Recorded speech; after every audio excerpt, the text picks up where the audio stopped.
start recording. There we go.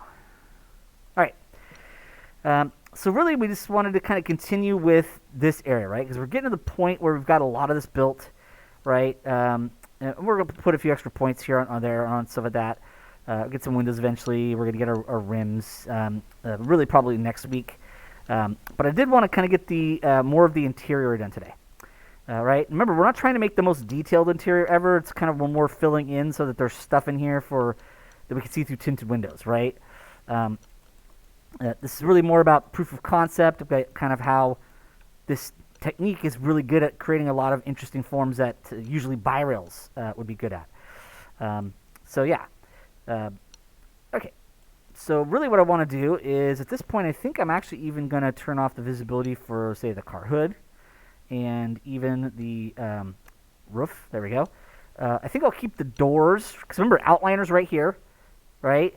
And this is all your objects in your scene. You know, you can double click on them to label them, right? You can turn the eyeballs off to control visibility. Left click dragging kind of turns them all off and on, which is great. So yeah, just remember those little things. So here I just want to kind of keep building this part right here.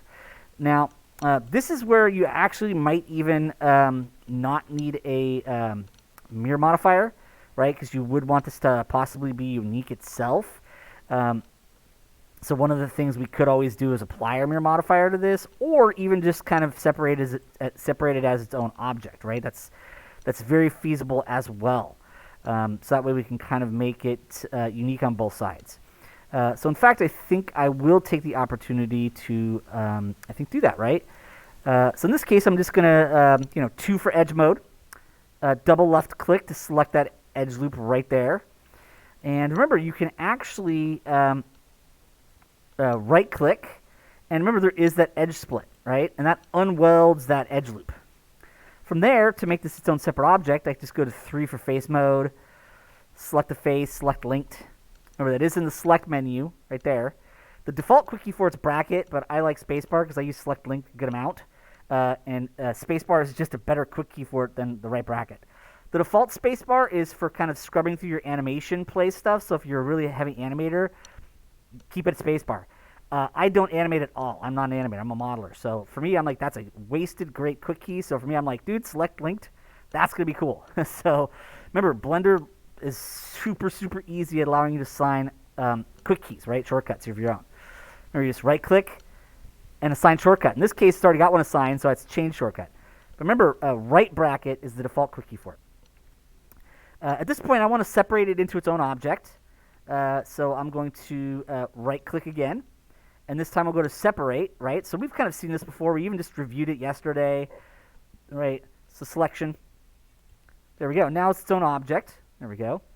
And I'm going to go over to outliner again up here, right? Remember this little kind of window right up here in the right corner. Remember, that's called your outliner. And this is basically your properties windows. And there's lots of different properties you have for tools, as well as objects, as well as materials and modifiers.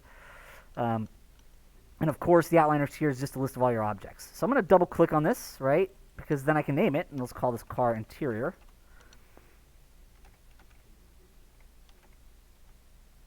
Oop. Might want to spell it correctly. There we go. Okay. There we go. So car interior. And now we've got it available for us as its own object. Now, in this case, I really kind of want to apply the mirror to this, right? So remember, of course, you can apply all, but I don't necessarily want to apply the subdivision surface quite yet. You could, right? Remember, at some point, we are going to apply this because we want our low resist to look good, right? So we're really using subdivisional surface as a shortcut, right? Otherwise, you'd have to add in all these edge loops by hand and do a lot of corrective shaping for it, right? Yeah, there's the ability to adjust the edge loop flow, how it works on there, but it's far from perfect. I just found this is a generally quicker shortcut. Particularly if you follow, KISS. Keep it simple, stupid, right? You're letting it do a lot of work for you. In this case, I'm not quite ready to apply it, although if you wanted a more detailed thing, you could. But I feel like we're okay with where it's at. So remember, you can go up here and just apply mirror by itself, right?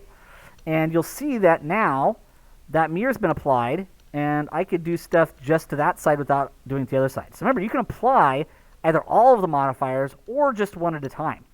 In this case, I applied mirror so that it's off. This is just one object now, merged together. Eventually, when you're done with your models, usually you want to apply all these. But now it's great because I have the ability to kind of make this unique on both sides, right? So if I wanted to, of course, I can go to 2 for edge mode. This really is probably going to have a lot of simple stuff here. And then we'll kind of do something a little more dynamic for where the kind of wheel will go, right? So select that edge, and then I'll shift left click that one, right? And then, of course, remember, select linked shortest path. I've set a quick key for that one, but that'll select the edges between these two edges. And then, of course, we can do Control E for extrusion, middle mouse button. I'll do another middle mouse button to start to bring this back in, because that's kind of where the legs are eventually going to go, right? They'll be from move. Another extrusion will kind of bring this one back in there. There we go. And then we'll do one more extrusion. Actually, I think I'll leave that one for the moment. And what I want to do is I think I actually want to rebuild some of this stuff. I'm going to go 3. I think I'm actually going to just select those, right? I'm just using my quick key for select link shortest path. Remember, delete, of course, brings up your delete options. You see I do have some quick keys, which I think are good for faces and dissolve edges because I use those the most. Shift delete and control delete. You can't use regular delete because that actually brings up the delete menu. So that's kind of one of those quick keys where they're like, you can't override that one because it kind of brings up this menu already. So shift delete and control delete are great because they're easy variants off of delete, right? So I'm going to get rid of faces. And what this is going to allow me to do is I can then go to 2 for edge mode. I can grab these 2 edges. We can do a Control E for extrude. Now remember, this is like building anything else. We want these edge loops to follow the flow of the shape we're creating. So this is going to be bending and wrapping around here, right? Remember, edge loop flow is about trying to make sure with not tons of edges, even though this will have more when we subdivide it later on, when we apply our subdivision modifier. By having the edge loops follow the contours themselves, not only is it easy to get the shape you want, but it's easy to get the shape efficiently, right? In particular for creatures, it'll also animate believably because it's actually mimicking the skin and muscle structures underneath. So I'm going to hit E for rotate. All right, remember, E is your quick key for rotate. Middle mouse button, because we really are just using a lot of view rotate here, right? Middle mouse button is automatically your view rotate, your view move.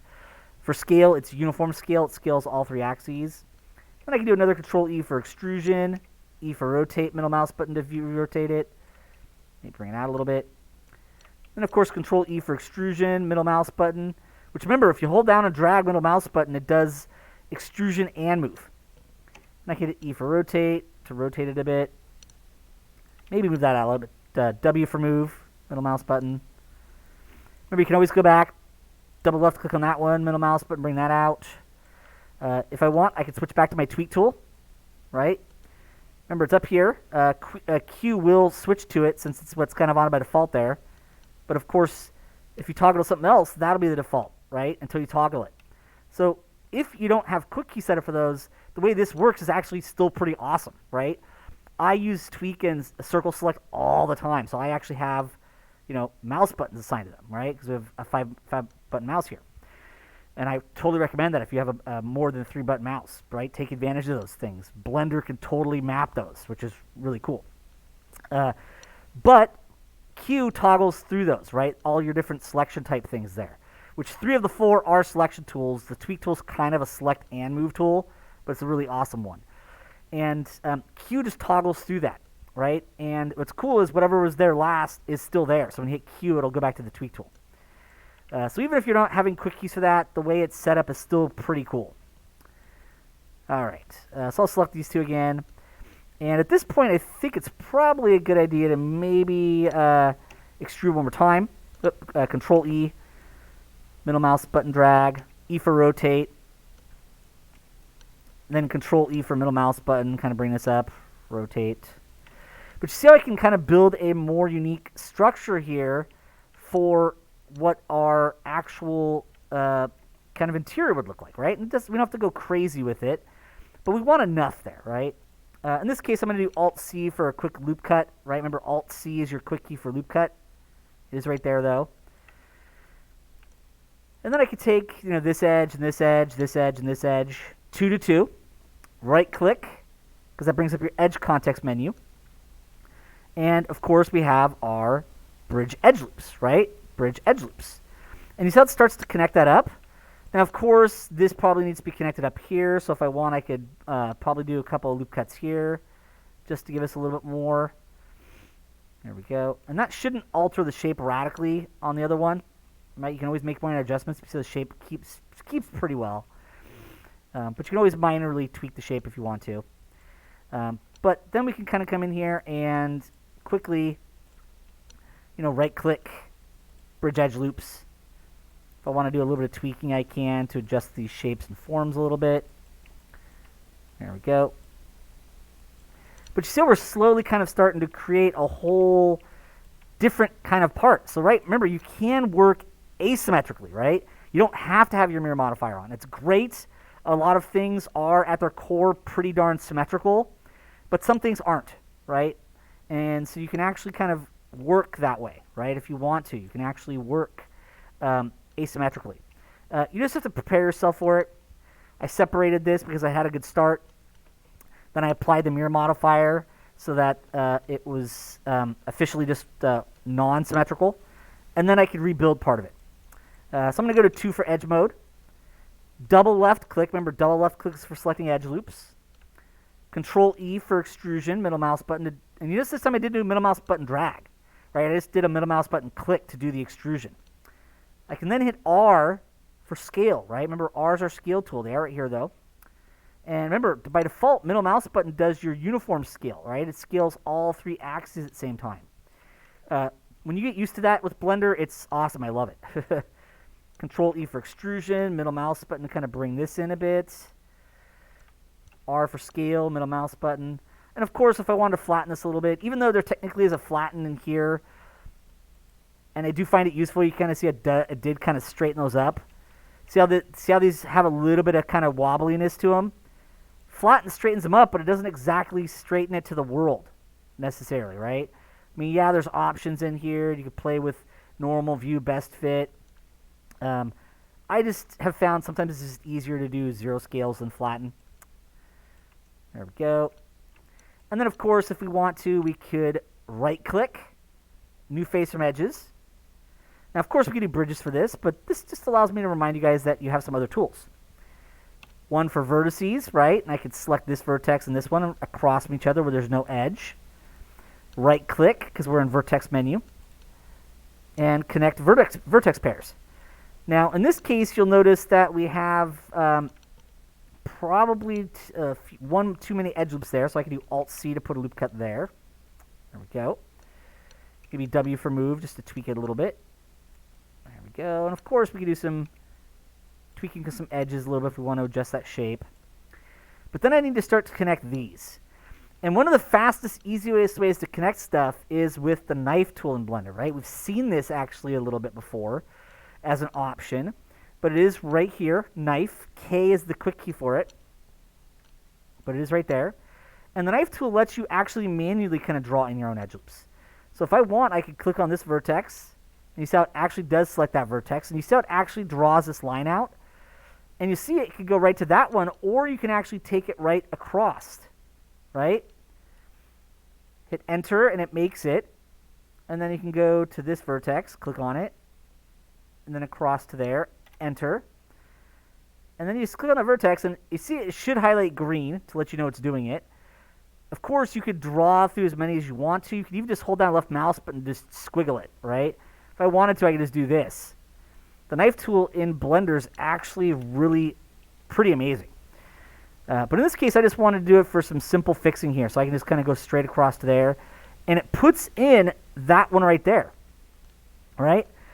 So the nice thing is this does give you the ability, if you want to play with that knife tool to kind of rebuild a little bit of that structure in there. Technically, you could have just bridged some and then filled holes. That's okay, too. I just figured it'd be kind of neat just to get you guys to see a practical use of the knife tool to fix something like that. And I think I want to sharpen this up, so Alt-C for loop cut. left click drag to put that towards the center, and that just kind of tweaks it a bit better, right? Kind of sharpens it up a little bit in there. And of course I could tweak some shapes a little bit if I want to, maybe some faces. There we go. And you can see we kind of have this built in there. Now, of course, I could kind of build the lower part here, so I can go to 2 for edge mode. And I could grab that edge, right, left click, shift left click, and then, of course, select menu, select link to shortest path. But once again, this is stuff we've seen a bunch of times, right? I've shown shortest path tons of times. I've shown bridge and extrude border edges a bunch of times. Knife, not so much, right? We've seen it here and there. It's not the only way to get that result, right? You can just rely on your bridge and your new face from edges if you wanted to as well. But I figure that'd be a nice little variant there. But so much of this is the stuff we've already been doing, right, with our tools. So Control E for extrusion, middle mouse button, right? We kind of start to bring this in a bit here. I'll do another extrusion to kind of bring that one there. Maybe a little bit of a view rotate, just to kind of give it a little more of an angle. There we go. Of course, if we want to, we could start to bridge these together, right? So I could select those two edges, right-click, bridge edge loops, double left-click there, right-click, new face from edges. And I'll leave that triangle for now. You could always kind of rebuild it a little bit if you wanted to. You might feel like, hey, we could have one more edge loop go through here, right? So in this case, if I wanted to, I could select that edge, delete. Remember, if you want to get rid of an edge properly, dissolve edges, right? And then I can do Alt-C for loop cut. And you notice how that's an n-gon, so it stops, right? So if you're working on your models and you have a bunch of n-gons, you got to fix that, right? N-gons are not something you usually want on a lot of models. If it's on a wall for a building where you've got some booleans, that's okay, right? There's no curvature, all those polygons, that n-gon is planar. It usually doesn't cause too much of a problem there. But when you're dealing with characters, creatures, cars, spaceships, things that have got either animate, change form to, like characters, creatures do, or just have a lot of curvature to the shape like a car, n-gons are just going to usually cause a lot of problems.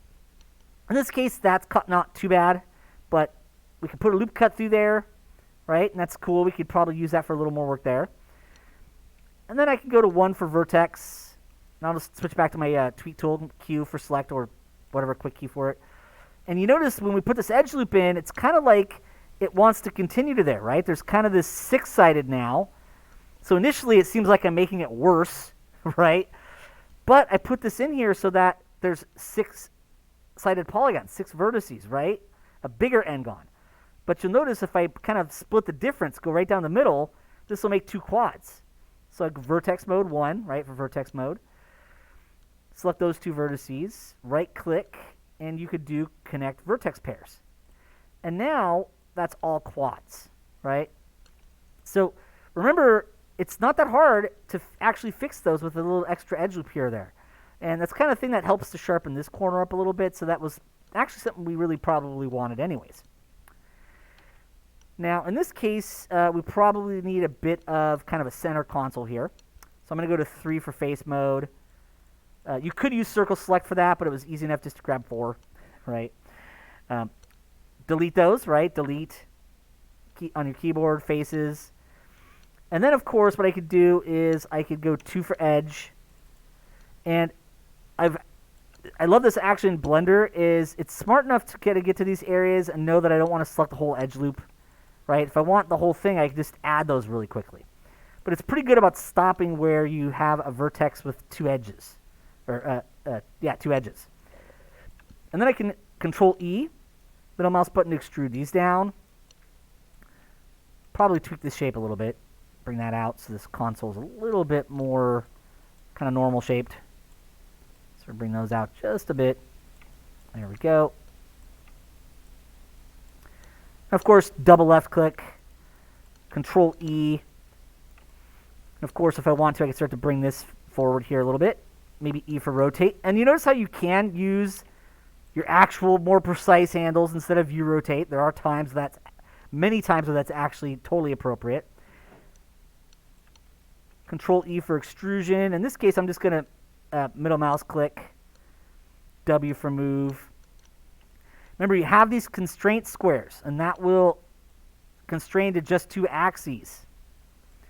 Then I'll hit E for rotate. Rotate that a bit. Maybe R for scale, middle mouse button, just kind of thin it out a little bit. But you see we're kind of making that little kind of, there's usually that center console that kind of goes down the gap here, right? Maybe flatten that a little bit that direction, right? Control E for extrusion, middle mouse button, right? Not middle mouse drag in this case. If you just middle mouse click, it will extrude without moving it anywhere. And that way you can switch to W for regular move. And in this case, I can just move it straight back on the green, right? The Y-axis. Now in this case, I'm going to move it pretty far back because it's easy to just kind of do some loop cuts here, right? Alt-C, I can put a loop cut there. Left click drag, right? Remember, loop cut's still on, so you just keep adding edge loops. So sometimes you can just do a big extrusion as you move back and then add some edge loops after the fact, right? So remember, loop cut, really easy to add those extra edge loops in if you need to.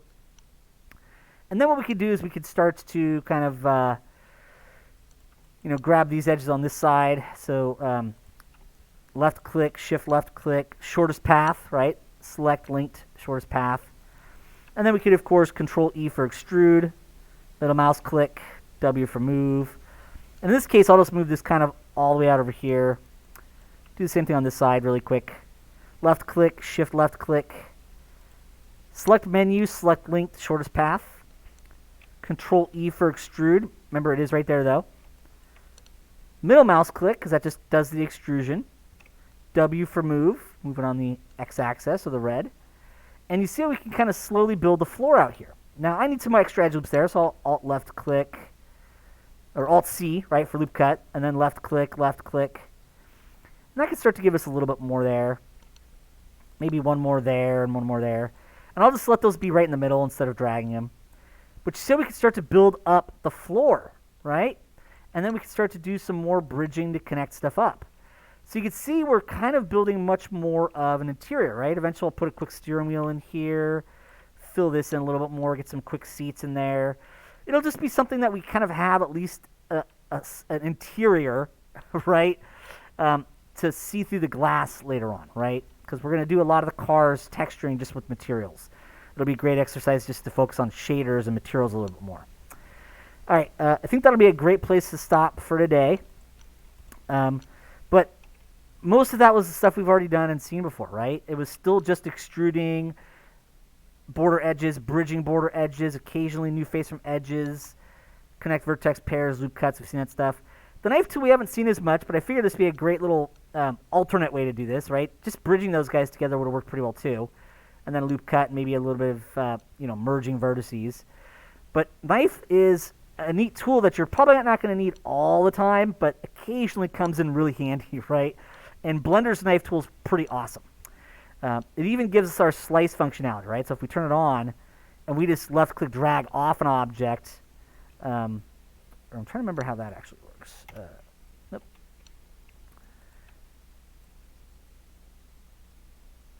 Yeah, so just trying to remember how that works.